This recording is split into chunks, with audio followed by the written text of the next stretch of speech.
এদিকে কোপায় দুশ্চিন্তা আর্জেন্টিনার শিবিরে। পেরুর বিরুদ্ধে ম্যাচে অনিশ্চিত লিওনেল মেসি। আজ ট্রেনিংয়েও অনুপস্থিত ছিলেন তিনি। লিওনেল মেসির কুঁচকির চোট অব্যাহত। রবিবার কোপা আমেরিকায় পেরুর বিরুদ্ধে খেলতে নামছে আর্জেন্টিনা। তার আগে শুক্রবার অনুশীলন করেন দলের ফুটবলাররা, কিন্তু অনুশীলনে অনুপস্থিত ছিলেন মেসি।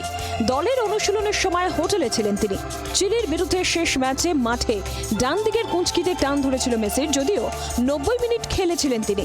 মেসির চোট চিন্তায় রেখেছে টিম ম্যানেজমেন্টকে। চিকিৎসকদের পরামর্শ অনুযায়ী কয়েকদিন বিশ্রামে থাকতে হতে পারে মেসিকে। সেক্ষেত্রে রবিবার পেরুর বিরুদ্ধে ম্যাচে নাও খেলতে পারেন এই বিশ্বকাপ জয়ী অধিনায়ক। এমনিও গ্রুপের শীর্ষে থেকে পরবর্তী রাউন্ডে উঠে গিয়েছে আর্জেন্টিনা।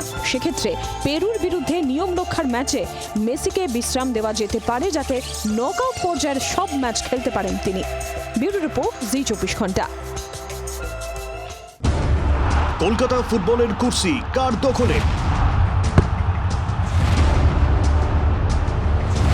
তিন প্রধান নাকি নতুন কোনো ডার্ক হর্স?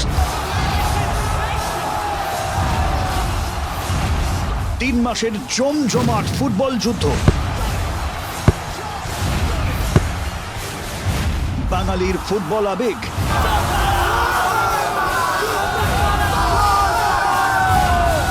কে হাসবে শেষ হাসি?